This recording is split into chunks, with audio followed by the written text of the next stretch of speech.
India TV YouTube channel को subscribe करें और बेल आइकन दबाएं।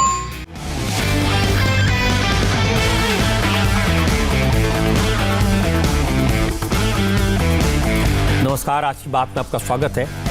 अभी उद्धव ठाकरे ने जो कुछ कहा उसे बड़े ध्यान से सुनने और समझने की जरूरत है। उद्धव ठाकरे ने कहा कि अगर 15 दिन में हालात नहीं सुधरे तो हॉस्पिटल्स में बेड कम पड़ जाएंगे, ऑक्सीजन कम पड़ जाएगी, लोगों का मौत का खतरा बढ़ जाएगा, जान बचाने की जरूरत है। और उन्होंने कहा कि अगर हालात नहीं सुधरे तो लॉकडाउन लगाना पड़ेगा, जिससे डबल नुकसान होगा, नौकरी भी जाएगी, जान भी जाएगी।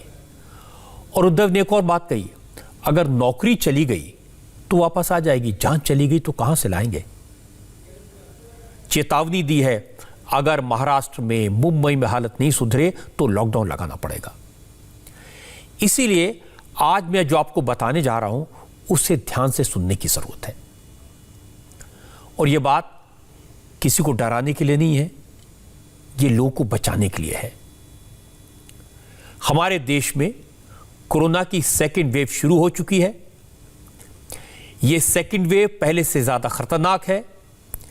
इस सेकेंड वेव की स्पीड पहले से तेज है, इसलिए केसेस बहुत तेजी से बढ़ रहे हैं। आज कई सारे हेल्थ एक्सपर्ट से मेरी बात हुई, डॉक्टर से बात हुई, साइंटिस्ट से बात हुई। उन्होंने साफ साफ कह दिया, कोरोना की यह सेकेंड वेव पहले की वेव से बहुत ज्यादा घातक है, खतरनाक है।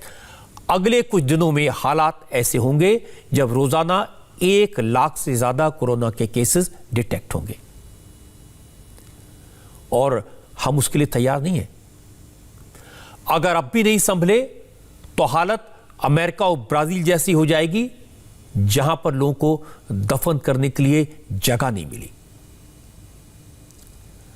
फ्रांस की तरह से एक बार फिर से पूरे देश में लॉकडाउन लगाना पड़ेगा। मैं फिगर्स आपको बताता हूं। पिछले साल सितंबर में जब कोरोना पीक पर था तो रोज 97,000 नए केसेस आते थे। अब पिछले 24 घंटे में 81,466 कोरोना के नए केसेस आए हैं, यानी हम पीक के बहुत करीब हैं। पिछले 24 घंटे में कोरोना से 469 लोगों की मौत हुई है, बड़ी संख्या है।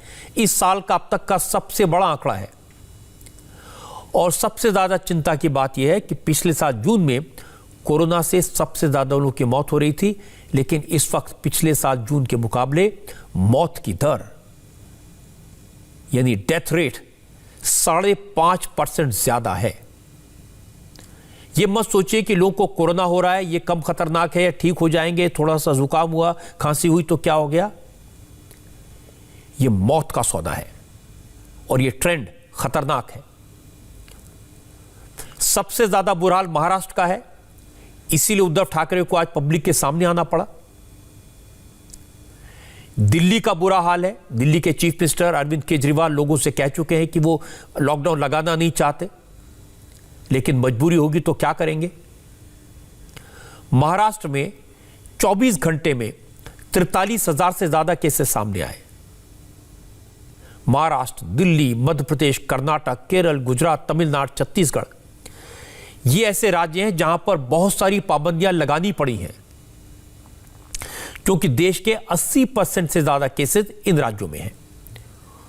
पूरे देश में वैक्सीनेशन की रफ्तार भी बढ़ाई गई है, लेकिन देश के कम से कम 60% लोगों को वैक्सीनेट होने में वक्त लगेगा। और जब तक ये वैक्सीनेट हो नहीं जाता तब तक तो सावधानी जरूरी है, और सावधानी लोगों ने नहीं बरती है, लापरवाही की है। इसका नतीजा आप देख रहे हैं, इसलिए अब सख्ती करनी पड़ रही है। उद्धव ठाकरे ने यही कहा। उद्धव ने कहा, अगर हालात नहीं सुधरे तो सख्त कदम उठाने पड़ेंगे। 1-2 दिन हालात देखेंगे, एक्सपर्ट्स की राय लेंगे, राजनीतिक दलों से बात करेंगे, मीडिया के लोगों से बात करेंगे, अगर जरूरत हुई तो कड़ा फैसला लेंगे। और आप जानते हैं कड़े फैसले का मतलब है लॉकडाउन। उद्धव ने कहा वो लॉकडाउन का ऐलान नहीं कर रहे, लेकिन लॉकडाउन की चेतावनी जरूर दे रहे हैं। उद्धव ठाकरे ने कहा, अगर कोरोना की रफ्तार नहीं रुकी तो अगले 15 दिन में हेल्थ सिस्टम जवाब देने लगेगा। इसके बाद भी अगर सरकार बेड्स का इंतजाम कर ले, आईसीयू बना ले, वेंटिलेटर भी लगा दे, लेकिन नर्सेस कहां से लाएंगे, डॉक्टर्स कहां से लाएंगे? इसलिए सुधर जाइए की जिथे जिथे आवश्यक आहे आवश्यकतेनुसार या सुविधा वाढवा. पण सुविधा वाढवणं म्हणजे काय करणं? बेड्स वाढवणं आलं, व्हेंटिलेटर्स मिळतील, ऑक्सिजनचा साठा सुद्धा आज आपल्याकडे फार मर्यादित आहे, तोही वाढवण्याचा आपला प्रयत्न सुरू आहे. औषधांचा साठा आपण घेऊ शकतो, परंतु बेड्स वाढले, व्हेंटिलेटर्स वाढले, आयसीयूचे बेड्स वाढले तरी डॉक्टर्स कसे वाढणार, नर्सेस कशा वाढणार, आरोग्य कर्मचारी कुठून आणायचे? हा विचार फार महत्त्वाचा आहे आणि इकडेच खरा चिंतेचा विषय है. महाराष्ट्र में हालत तो बहुत खराब है, इसीलिए उद्धव ने कहा कि लॉकडाउन लगाना पड़ सकता है और लॉकडाउन का फैसला बहुत मुश्किल है, बहुत कठिन है. लॉकडाउन लगाते हैं तो इकोनॉमी गड़बड़ाती है, अगर इकोनॉमी को तवज्जो देते हैं, उस पर ध्यान देते हैं, तो लोगों की जिंदगी खतरे में पड़ जाती है. तो बहुत मुश्किल फैसला है. हालांकि उद्धव ने कहा अगर हालात न सुधरे तो लॉकडाउन का फैसला करेंगे, क्योंकि रोजगार गया तो दोबारा मिल जाएगा, लेकिन जान चली गई तो जिंदगी वापस नहीं मिलेगी. जसं लष्कर काम करतं तसं आपल्या महाराष्ट्राच्या यंत्रणेने काम केलं, आजही करते.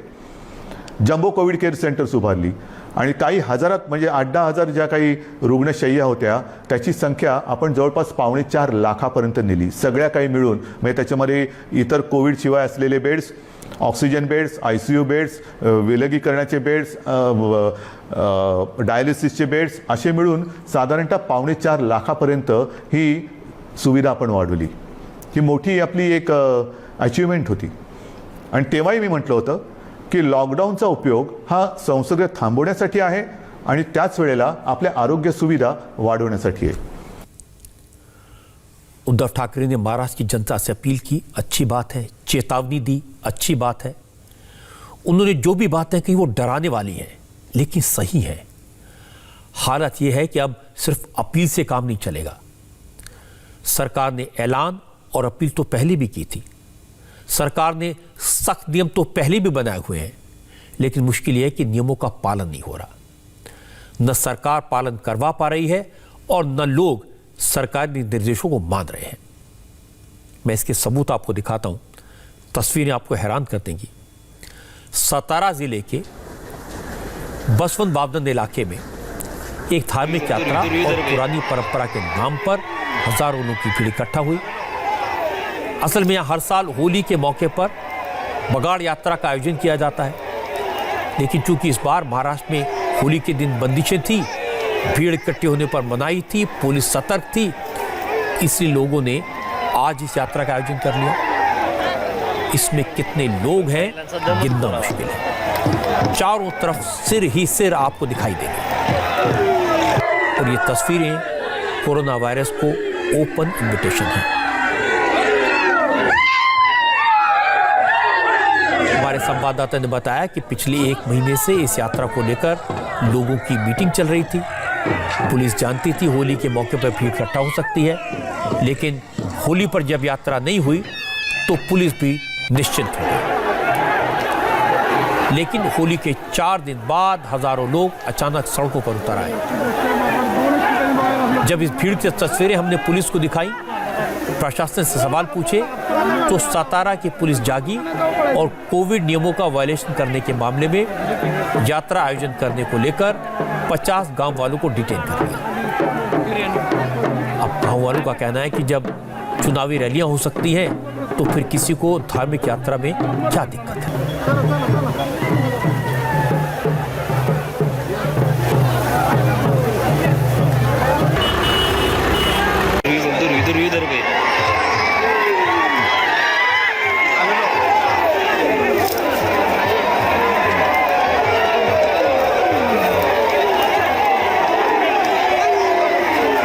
तस्वीरें आपको बताती कि उद्धव ठाकरे को आज चेतावनी क्यों देनी पड़ी, लॉकडाउन की बात क्यों करनी पड़ी. बैलांचा दमच पुरावा.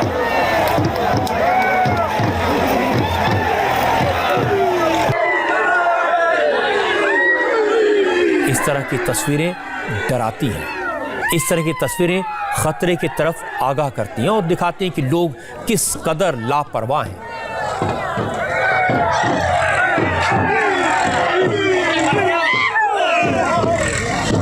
धर्म अपनी जगह है, आस्था अपनी जगह है, पूजा अपनी जगह है, लेकिन कोरोना का खतरा इन सबसे बड़ा है।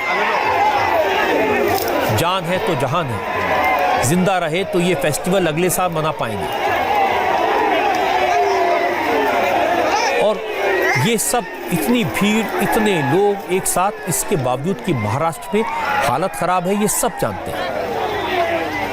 महाराष्ट्र का सबसे डरावना आंकड़ा अभी सामने आया, अभी की बात आपको बता रहा हूं। पिछले 24 घंटे में 47,827 लोग कोरोना की चपेट में आए हैं। महाराष्ट्र में मरने वालों की संख्या 200 को पार कर गई है।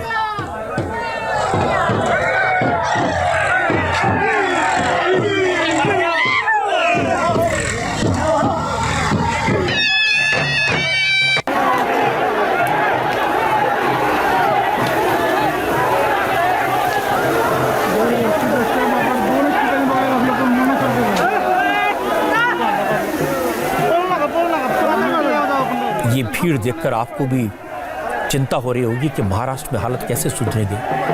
लेकिन जहां तक पुलिस का सवाल है, पुलिस का हाल यह है, पहले तो पुलिस ने इसको रोका नहीं, लापरवाही दिखाई, और अब पुलिस ने कहा कि इस बार हमने इस यात्रा को कुछ ही घंटों में खत्म करवा दिया। पहले तो ये दिन भर चलती थी। बावधन गांव वाईमध्ये बाहुजन गांव में हर साल बड़े पैमाने पर यात्रा होती है। 2.5 लाख से 3 लाख श्रद्धालु आते हैं। कोरोना की वजह से इस साल यात्रा के लिए परमिशन नहीं दी गई थी। फिर भी कुछ लोग देर रात 3 से 4 बजे जमा हुए। उन्होंने बघाड़ वहां पर बनाया और यात्रा निकालने की कोशिश की। पुलिस वहां मौजूद थी। पुलिस वालों ने उन्हें समझाने की कोशिश की और उसे रोकने की भी कोशिश की। वैसे ये यात्रा शाम तक चलती है, लेकिन हमने उसको 2 घंटे में बंद करवा दिया और उन पर कोरोना नियमों के उल्लंघन के तहत मामला दर्ज किया जा रहा है। त्याप्रमाणे त्याच्यावर गुन्हा दाखल करण्याने पुढची कारवाई। सतारा की तस्वीरें मैंने आपको दिखाई। सतारा के पास पुणे है, बड़ा शहर है, पढ़े लिखे लोग यहाँ रहते हैं, लेकिन पुणे की हालत अलार्मिंग है, चिंता करने वाली है। 24 घंटे के दौरान पुणे में 9,000 से ज्यादा केसेस सामने आए हैं। पुणे में मिनी लॉकडाउन लगा दिया गया है। पुणे के होटल्स, रेस्टोरेंट्स और बार 7 दिन तक बंद रहेंगे। मॉल, सिनेमा हॉल भी फिलहाल 7 दिन तक नहीं खुलेंगे। रेस्टोरेंट, होटल से सिर्फ होम डिलीवरी की इजाजत है। किसी भी तरह के पब्लिक फंक्शन की इजाजत नहीं होगी। रिलीजियस, पॉलिटिकल और कल्चरल प्रोग्राम नहीं होंगे। 7 दिन तक लोकल पब्लिक ट्रांसपोर्ट बंद रहेगा। यानी पुणे में रोडवेज की सरकारी बसें नहीं चलेंगी और इन पाबंदियों को 7 दिन बाद दोबारा रिव्यू किया जाएगा। पूरे महाराष्ट्र में इस वक्त नाइट कर्फ्यू है, लेकिन पुणे में दिन के वक्त भी दफा 144 जारी रहेगी। हालात को देखते हुए आज पुणे में महाराष्ट्र के deputy chief minister Ajit Pawar ने अफसरों के साथ बात की, हालात को समझने की कोशिश की और इसके बाद पुणे के डिविजनल कमिश्नर ने बताया कि प्रशासन ने पुणे में कोरोना को काबू में करने के लिए क्या क्या फैसले लिए हैं, कौन कौन से सख्त कदम उठाए हैं। स्कूल कॉलेजेस 30 अप्रैल तक बंद हैं, लेकिन 10वीं 12वीं के विद्यार्थियों को कोई असुविधा ना हो, इसके लिए हमारी तरफ से, प्रशासन की तरफ से सारी तैयारी की जाएगी। PMPML की जो बसेज हैं वो भी इस दौरान कम्प्लीटली बंद रहेंगी और जो इंडस्ट्रीज़ और कंपनीज़ के लोग हैं उनको हम ये सिफारिश करेंगे कि वो अपने स्टाफ के लिए के यातायात के लिए सुचारू व्यवस्था वो स्वतंत्र रूप से करके रखें।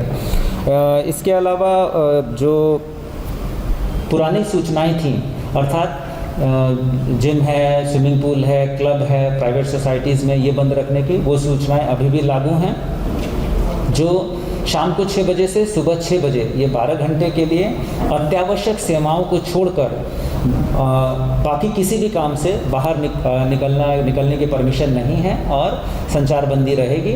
हालांकि इस दौरान पुलिस जो है वो एक मानवीय दृष्टिकोण रख के और मौके पे डिसीजन लेगी। इसीलिए उद्धव ठाकरे को चेतावनी देनी पड़ी कि महाराष्ट्र में हालत दिन ब दिन खराब हो रहे हैं, अगर जरूरत पड़ी तो लॉकडाउन लगाना पड़ेगा। क्यों कहा, एक बार फिर से समझ लीजिए।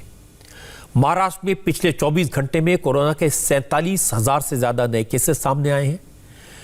24 घंटे में 202 लोगों की मौत हुई है। एक दिन में 202 लोगों की मौत।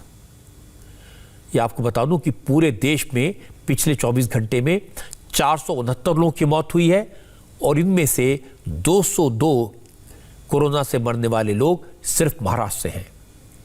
आप हालात की गंभीरता का अंदाजा लगा सकते हैं। मुंबई और पुणे में हालात बिल्कुल बेकाबू हैं। पुणे की तस्वीरें मैंने आपको दिखाई। हालात का अंदाजा आप इस बात से लगा सकते हैं कि पूरे उत्तर प्रदेश में 24 घंटों के दौरान करीब 3,000 केसेस सामने आए और अकेले पुणे में सिर्फ एक शहर में 24 घंटे में 8,000 से ज्यादा मामले सामने आए हैं। और इस तरह के हालात किस लिए हुए? लापरवाही की वजह से। लोगों ने बेपरवाही की, प्रशासन ने वक्त पर लोगों को सावधान नहीं किया, वक्त पर पाबंदियां नहीं लगाई, वक्त पर सख्ती नहीं की। और अब जब हालत हाथ से बाहर निकल गई है तब सरकार हड़बड़ाहट में नी जर्क रिएक्शन कर रही है, पैनिक बटन दबा रही है। लेकिन इससे कुछ होगा नहीं, क्योंकि सरकार से फैसले ले रही है और वो फैसले जमीन पर एग्जीक्यूट नहीं हो रहे, लागू नहीं हो रहे। मैं आपको मुंबई का हाल दिखाता हूं। सरकार ने मुंबई में बहुत सारी पाबंदियां लगाई हैं। लोकल ट्रेन में, स्टेशंस पर, मार्केट में भीड़ जैसे की तैसी है, किसी को परवाह नहीं है। सी पर, बीच पर, समुद्र के किनारे फिर से लोग इकट्ठा हो रहे हैं। असर यह है कि मुंबई में कोरोना के मरीजों की संख्या लगातार बढ़ रही है, तेजी से बढ़ रही है। मुंबई में 24 घंटों में 8,832 केसेस सामने आए। बड़ी संख्या है। चिंता की बात यह कि धारावी जैसी घनी आबादी वाले इलाके में कोरोना की स्पीड अनकंट्रोल्ड है, बेकाबू है। मुंबई के हॉस्पिटल्स में जगह कम पड़ने लगी है। कई हॉस्पिटल्स में खून की कमी है। इसीलिए आज मुंबई के मेयर किशोरी पेडनेकर को अपील करनी पड़ी कि जो लोग कोरोना का मुकाबला करके ठीक हो चुके हैं वो प्लाज्मा डोनेट करें। आम लोग भी ब्लड डोनेशन में हिस्सा लें, जिससे कोरोना के मरीजों की जान बचाई जा सके।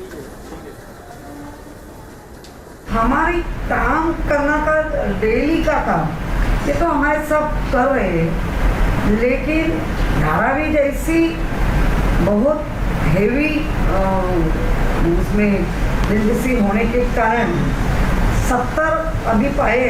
थोड़ा सा हम लोग सब जगह में अधिक ध्यान देते कि बाबा स्लम है, हाई राइज है, बिल्डिंग है, चौल है, सब ने मिला के वो जो अपनी जान है वो हाई राइज में नहीं और झोपड़पट्टी में नहीं, क्योंकि जान तो जान होती है ना, उसकी तो अलग ही शान रहती है, काम रहता है, या उनका जीवित रहना ज़्यादा जरूरी है। कोरोना बाधित जो लोग हुए थे उन्होंने प्लाज्मा डोनेट करना चाहिए, और जो हमारे जैसे जिसको कुछ को कोविड नहीं है उन्हें 1 बॉटल जो हम देते और रक्तदान करते वो दान करना चाहिए। सब में रक्तदान करो।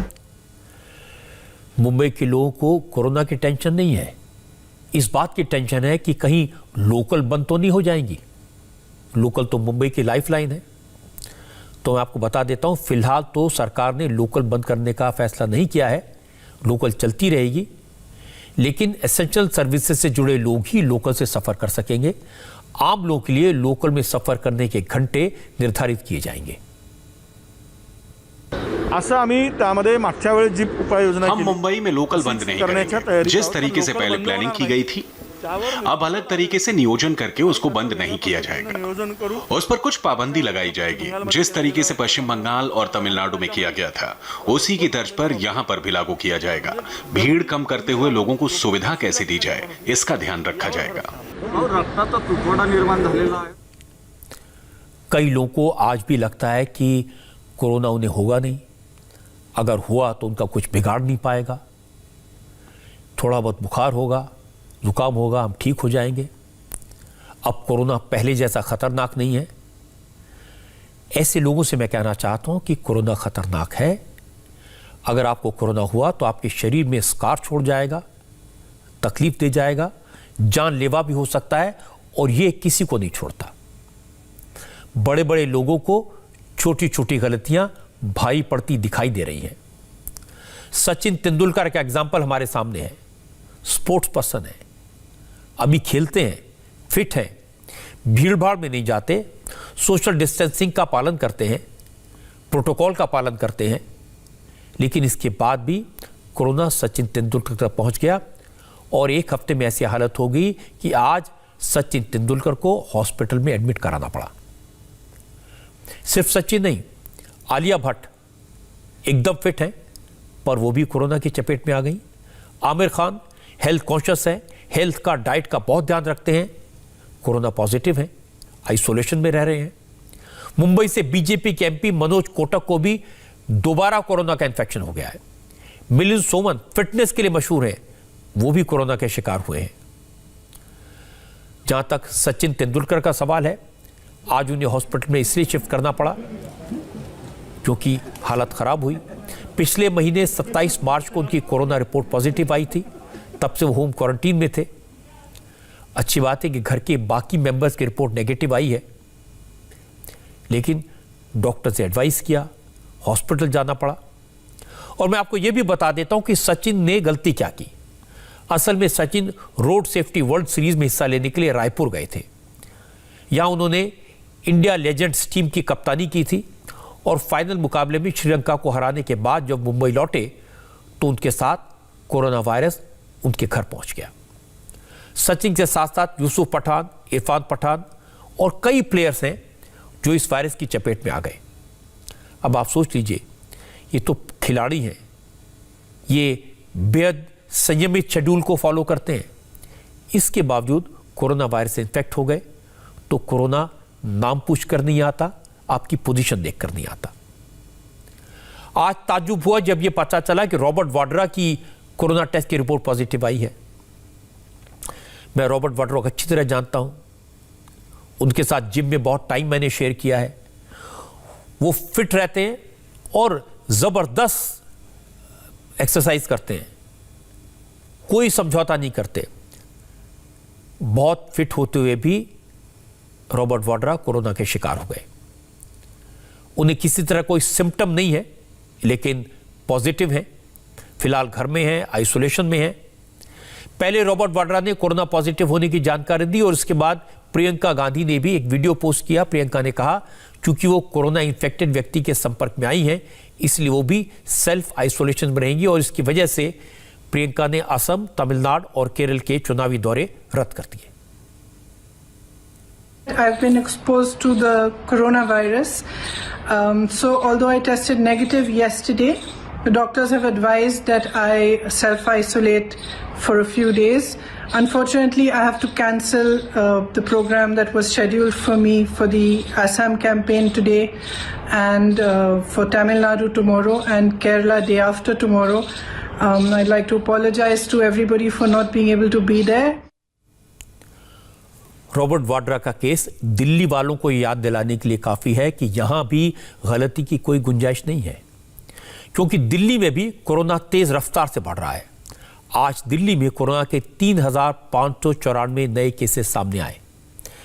ये दिल्ली में इस साल कोरोना के एक दिन में केसेस का सबसे बड़ी फिगर है, सबसे ज्यादा नंबर है। हालात कितनी तेजी से बिगड़ रहे हैं, इसका अंदाजा दिल्ली वालों को इस बात से हो जाएगा कि 17 दिन पहले दिल्ली में 425 मरीज डिटेक्ट हुए थे और आज ये फिगर 3,000 को पार कर गई। दिल्ली सरकार ने हॉस्पिटल्स में कोरोना के मरीजों के लिए बेड्स का इंतजाम शुरू कर दिया है।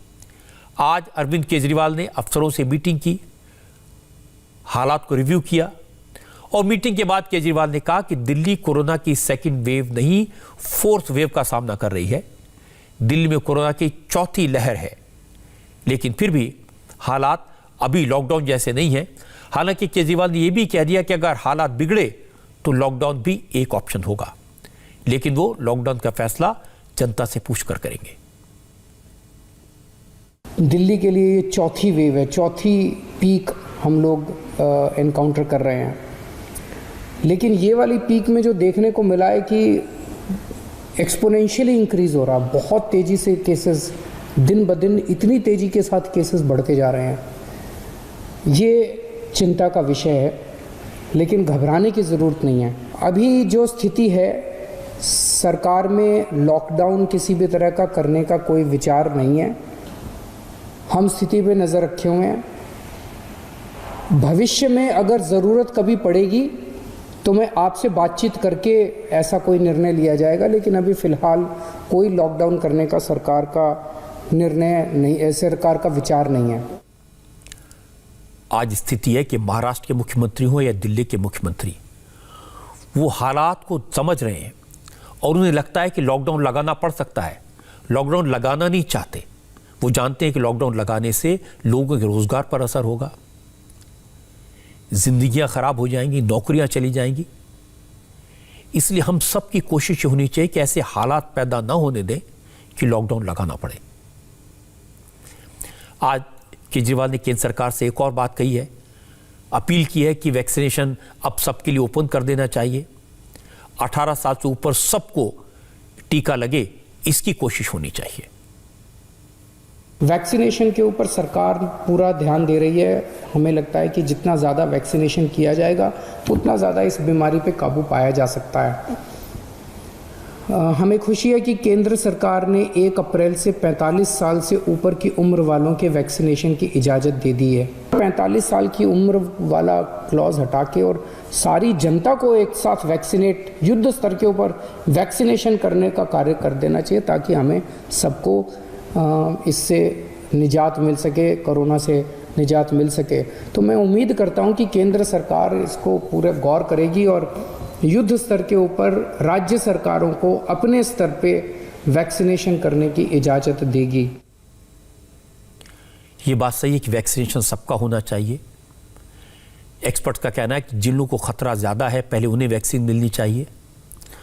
और मेरी जानकारी ये है कि कोशिश होगी कि 15 अप्रैल तक 45 साल से ज़्यादा उम्र के सभी लोगों को वैक्सीनेशन हो जाए और उसके बाद फिर 18 साल से ज़्यादा उम्र के लोगों को भी वैक्सीनेशन की सुविधा मिल सके, क्योंकि इतनी वैक्सीन भी इतनी मात्रा में अवेलेबल होनी चाहिए और इतने सारे लोगों को वैक्सीनेशन देने के लिए हेल्थ वर्कर्स भी, डॉक्टर्स भी, नर्सेज भी अवेलेबल होनी चाहिए। ये अच्छी बात है कि जिस रफ्तार से कोरोना बढ़ रहा है, वैक्सीनेशन भी उसी तेजी से हो रहा है और वैक्सीन को लेकर अब लोगों में उत्साह है, लेकिन सिस्टम में कमी है। क्या कमी है? वैक्सीन और वैक्सीनेशन के बारे में आपको बताऊं, इससे पहले एक बात आपको इंडिया टीवी ऐप के बारे में बताना चाहता हूं। अब आप कहीं भी हो, किसी भी जगह हो, किसी भी टाइम जोन में हो, इंडिया टीवी देखना आसान है। इसके लिए आपको इंडिया टीवी का ऐप डाउनलोड करना होगा। तरीका आसान है, प्ले स्टोर या ऐप स्टोर में जाएं, इंडिया टीवी ऐप सर्च करें और बड़े आराम से, आसानी से इसे डाउनलोड कर लें। आपको आज की बात देखना हो, आपकी अदालत देखना हो, स्वामी रामदेव का योग शो देखना हो, इंडिया टीवी पर खबरें देखनी हो, इंडिया टीवी ऐप के जरिए आप ये सब आसानी से देख सकते हैं, कहीं भी, कभी भी।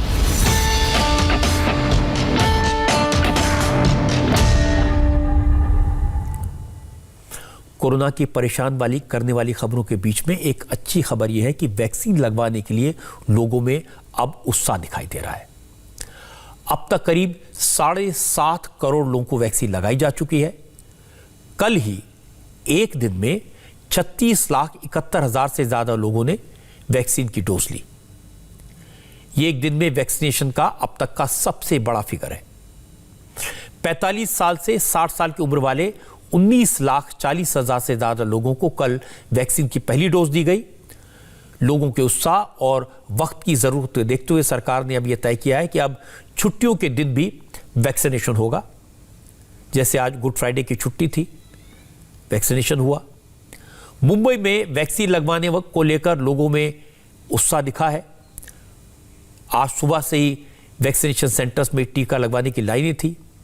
शुरू में जिस तरह का मिसमैनेजमेंट हो रहा था वो अब नहीं दिख रहा है। हालात थोड़े बेहतर हैं। जो लोग वैक्सीन लगवाने आ रहे हैं उनके बैठने का इंतजाम है। टेंट लगाकर प्रॉपर डिस्टेंसिंग के साथ कुर्सियां लगाई गई हैं और लोग भी बिना कोई शोर किए, हंगामा किए अपनी बारी का बड़े संयम के साथ इंतजार कर रहे हैं। अब वैक्सीनेशन को लेकर आम लोगों में उत्साह है। लेकिन उत्तराखंड से जो तस्वीर आई वो सिस्टम की लापरवाही को उजागर करती है। उत्तराखंड में 80-80 साल के बुजुर्ग भी वैक्सीनेशन सेंटर तक पहुंचने की कोशिश कर रहे हैं, लेकिन मुझे देखकर बहुत दुख हुआ। उत्तराखंड में 80 साल के बुजुर्ग, गांव की बुजुर्ग महिलाएं लाठी टेक कर वैक्सीनेशन के लिए जा रहे हैं, सेंटर्स की तरफ बढ़ रहे हैं और वैक्सीनेशन सेंटर की दूरी थोड़ी बहुत नहीं, 8 से 9 किलोमीटर दूर है। पहाड़ पर 9 किलोमीटर ऊपर चढ़ना कोई आसान काम नहीं है, लेकिन फिर भी बुजुर्ग लोग वैक्सीन लगवाने के लिए 9 किलोमीटर चल कर गए। ये तस्वीरें उत्तरकाशी जिले के पुरोला ब्लॉक की हैं। ज़्यादातर लोग नदी नाले पार करके सेंटर तक पहुंच रहे हैं। जिन लोगों के पास थोड़ा पैसा है वो लोग घोड़े, खच्चर या फिर पालकी में बैठकर वैक्सीनेशन सेंटर में जा रहे हैं। 8 गांव 3 ग्राम सभा हमको चलना आज सरनोल आ रहे, जो भी कोई आदमी घर ही छूटे, रास्ते में छूटे, नहीं चल पा रही। हमारा चलना है जो पुरोला के लिए 50 किलोमीटर, जिसके जेब में 1000 रुपये होगा वो गाड़ी का संपर्क कर सकता है, अन्यथा आदमी कोई नहीं आ सकता है। इसलिए महोदय से कृपा निवेदन है कि हमारी स्थिति देखा जाए। ये कैंप में जो है पौंटी या डिंगाड़ी में लगना था, ना तो हमारा चलने के लिए कोई साधन नहीं है, गाड़ी नहीं है, पोस्ट ऑफिस नहीं है, और मतलब जो कि डंडी में चल रहे आदमी चलने से परेशान। अभी भी हमें मतलब डॉक्टर लोग सरनोल मिल जाते हैं, नहीं मिलते। सुबह 8 बजे के उठ रखे हमें, और हमारी स्थिति बुरी है और हमारी स्थिति देखिए। कहाँ जाएंगे, हमारे लिए कोई सुविधा नहीं है, हमारे लिए पुल भी नहीं था, बड़े मुश्किल के हम पुल पार किए और हमारे साथ के कई आदमी आए पीछे नहीं चल पाते हैं, कैसे आएंगे हम? हमारे लिए रोड नहीं है, कुछ नहीं है, हमारे लिए कुछ नहीं है। हमारे लिए तो कैंप डिंगाड़ी लग रहा था, हमारे लिए कैंप तो बढ़िया बात थी। ये तस्वीरें चेतावनी है, ये तस्वीरें दुख देने वाली हैं। बुजुर्ग लोग वैक्सीनेशन के लिए जाना चाहते हैं और उनको इतनी तकलीफ उठानी पड़ रही है। केंद्र सरकार की जो गाइडलाइंस हैं उसके मुताबिक कोशिश ये होनी चाहिए कि हर 2 किलोमीटर पर एक वैक्सीनेशन सेंटर हो, और ख़ासकर पहाड़ों में तो उसका ध्यान रखना ज़रूरी है। अगर बुजुर्गों को वैक्सीन लगवाने के लिए इतनी दूर तक पैदल चलना पड़ेगा, वैक्सीनेशन सेंटर इतने दूर होंगे, तो फिर सभी लोगों को वैक्सीन लगाने का टारगेट कभी पूरा नहीं हो सकेगा। और ये तस्वीर सिर्फ उत्तराखंड के लिए नहीं, पूरे देश की राज्य सरकारों के लिए एक चेतावनी है, एक सबक है। मेरी अपील है कि राज्य सरकारें इस तरफ ध्यान दें, वैक्सीनेशन सेंटर 2 किलोमीटर की दूरी में हो जहां लोग आसानी से पहुंच सकें, क्योंकि वैक्सीनेशन ज़रूरी है और मैं तो कहूँगा कि बहुत ज़रूरी है। आप भी अपना रजिस्ट्रेशन करवाइए, जब नंबर आए तो तुरंत वैक्सीन लीजिए। कुछ लोग सोचेंगे, कह सकते हैं कि हम तो पूरी तरह से ठीक ठाक हैं, स्वस्थ हैं, हमारी तो इम्यूनिटी बड़ी अच्छी है, हम तो जिम जाते हैं, एक्सरसाइज करते हैं, वर्कआउट करते हैं, डाइट का ध्यान रखते हैं, वॉक के लिए जाते हैं, तो वैक्सीन की क्या ज़रूरत? बहुत सारे लोग हैं जो ये कहते हैं कि मेहनत करने वालों को कोरोना नहीं होगा, कोरोना धूप में मर जाएगा। जो लोग धूप में रहते हैं, खेत में पसीना बहाते हैं, उन्हें कोरोना को कोई खतरा नहीं है। तो मैं एक्सपर्ट्स की राय आपको बताना चाहता हूं, कोरोना किसी को भी हो सकता है। आपकी इम्यूनिटी कितनी भी अच्छी क्यों ना हो, कोरोना खतरनाक हो सकता है। इसका अंदाजा इन्फेक्शन होने के बाद ही होता है, तभी पता चलेगा कि कितनी तकलीफ है। अगर इम्यूनिटी अच्छी है तो भी वैक्सीन लेने से और बेहतर तरीके से कोरोना से लड़ पाएंगे। सलमान खान की फिटनेस तो सब जानते हैं। सलमान खान जिम में कितना पसीना बहाते हैं, वो अपने आप में एक मिसाल है। इसके बाद भी सलमान ने वैक्सीन की डोज ली। सैफ अली खान भी फिट हैं, एक्सरसाइज करते हैं, इम्यूनिटी हाई है, लेकिन उन्होंने भी वैक्सीन लगवाई। रवि शास्त्री प्लेयर्स के साथ रहते हैं, जिम से लेकर मैदान तक दिन भर दौड़ते हैं, फिर भी रवि शास्त्री ने वैक्सीन की डोज ली है। मलाइका अरोड़ा फिटनेस पर ध्यान देने वालों में है, रोल मॉडल हैं, फिर भी उन्होंने वैक्सीन लगवाई। कहने का मतलब है कि एक तो कोरोना से डरिए, कोरोना से दूर रहिए, लेकिन वैक्सीन लगाने से भी मत डरिए, वैक्सीन लगवाइए। और दूसरी बात है कि वैक्सीन पूरी तरह सेफ है। कोरोना का अटैक होने पर, इन्फेक्शन होने पर वैक्सीन ही जिंदगी की गारंटी है। अगर वैक्सीन लगी होगी तो कोरोना का इन्फेक्शन चाहे हो जाए, लेकिन आपको हॉस्पिटल तक नहीं जाना पड़ेगा। इसलिए वैक्सीन जरूर लगवाइए। एक और बात कहना चाहता हूं, वैक्सीन लगवाने की भीड़ मत लगाइए। रजिस्ट्रेशन करवाइए, बारी का इंतजार करिए, फिर वैक्सीनेशन सेंटर पर जाइए और वैक्सीन लगाने के बाद भी कोरोना के प्रोटोकॉल को फॉलो करिए। हाथ धोइए, मास्क लगाइए, सैनिटाइजर का इस्तेमाल कीजिए, सोशल डिस्टेंसिंग का पालन कीजिए। कोरोना की बात कर ली, खतरे की बात कर ली, अब सियासत की बात कर लेते हैं। असम में बीजेपी के एक नेता की गाड़ी में ईवीएम मिला। इसको लेकर इलेक्शन कमीशन पर इल्जाम लगे। असम में बीजेपी नेता की गाड़ी में ईवीएम मशीन मिलने पर आज जबरदस्त सियासत हुई। असम में हुआ यह कि असम के करीमगंज जिले में एक सफेद रंग की प्राइवेट गाड़ी में एक ईवीएम बरामद हुई। इसका वीडियो सोशल मीडिया पर वायरल हुआ। जांच हुई तो पता चला कि यह गाड़ी पाथरकांडी के विधायक और बीजेपी उम्मीदवार कृष्णेंदु पाल की वाइफ के नाम पर रजिस्टर्ड है। कल असम में दूसरे राउंड की वोटिंग है। वोटिंग के बाद राताबाड़ी विधानसभा सीट के बूथ नंबर 149 की पोलिंग टीम जिस गाड़ी से ईवीएम को लेकर स्ट्रांग रूम पहुंची, उस गाड़ी को देखकर दूसरी पार्टी के पोलिंग एजेंट भड़क गए, क्योंकि गाड़ी बीजेपी के नेता की थी। लोकल लीडर्स ने गाड़ी को घेर लिया। टेंशन हो गई। तहकीकात हुई तो पता चला कि गाड़ी तो बीजेपी के नेता की है, ये सही है। कृष्णेंदु पाल बीजेपी के उम्मीदवार भी हैं, लेकिन यह भी सही है कि कृष्णेंदु पाल पाथरकांडी से चुनाव लड़ रहे हैं, राताबाड़ी से नहीं। वो राताबाड़ी से उम्मीदवार नहीं है, लेकिन इसके बाद भी बीजेपी नेता की गाड़ी में ईवीएम का मिलना गंभीर बात है। शिकायत मिली तो इलेक्शन कमीशन ने राताबाड़ी विधानसभा के बूथ नंबर 149 की पोलिंग टीम के 4 लोगों को और सिक्योरिटी में तैनात एक एस्कॉर्ट अफसर को सस्पेंड कर दिया। इस मामले में ईवीएम को लेकर पहुंची बीजेपी नेता की गाड़ी में तोड़फोड़ करने वालों पर भी एफआईआर दर्ज की गई। चुनाव आयोग ने इस मामले में एक बयान जारी करके सफाई भी दी। इलेक्शन कमीशन का कहना है कि जिस सरकारी गाड़ी से पोलिंग पार्टी ईवीएम ले जा रही थी, वो गाड़ी रास्ते में खराब हो गई। पोलिंग टीम ने एक गाड़ी से लिफ्ट मांगी। जिस गाड़ी ने लिफ्ट दी, वो बाद में पता चला कि बीजेपी के नेता की थी। चुनाव आयोग ने कहा कि ईवीएम सही सलामत हालत में मिली। ईवीएम की सील टूटी नहीं थी, लेकिन इसके बाद भी चुनाव आयोग ने इस बूथ पर रीपोल का फैसला लिया। असम में ईवीएम को लेकर जो हुआ वो सरासर लापरवाही है। एक प्राइवेट गाड़ी में ईवीएम को लेकर जाना गलत है, और अगर वो गाड़ी बीजेपी के कैंडिडेट की है तो और भी गलत। इलेक्शन कमीशन को इस केस में सख्त एक्शन लेने की जरूरत है। चुनाव की निष्पक्षता कायम रहनी चाहिए। चुनाव की प्रक्रिया पर लोगों का भरोसा बना रहे, ये बहुत जरूरी है। चुनाव आयोग ने कई अच्छे काम किए हैं। बिहार का चुनाव हमने देखा, हिंसा नहीं हुई, बूथ कैंपेनिंग नहीं हुई, किसी की जान नहीं गई। पहले ये सब आम बात थी। पश्चिम बंगाल के पहले 2 फेज में भी चुनाव शांतिपूर्ण तरीके से हुए हैं, इसलिए और भी जरूरी। अब मैं आपको बंगाल के इलेक्शन का एक नज़ारा दिखा देता हूं। 2 राउंड की वोटिंग के बाद अब बंगाल की सियासत में गर्मी और बढ़ गई है। ममता बहुत नाराज हैं, अमित शाह जोश में हैं। आज ममता बनर्जी और अमित शाह दोनों नेताओं की कूच बिहार और अलीपुरद्वार में रैलियां हुई। दोनों ने एक दूसरे पर जमकर हमला किया। ममता ने कहा कि बीजेपी वाले झूठा प्रचार कर रहे हैं कि वो नंदीग्राम से हार रही हैं। ममता ने कहा कि नंदीग्राम से तो वो जीतेंगी, इसमें तो कोई शक नहीं है, लेकिन उन्हें बंगाल की जनता से कम 200 सीटें चाहिए। और इसके बाद ममता बनर्जी ने अमित शाह का नाम लिया।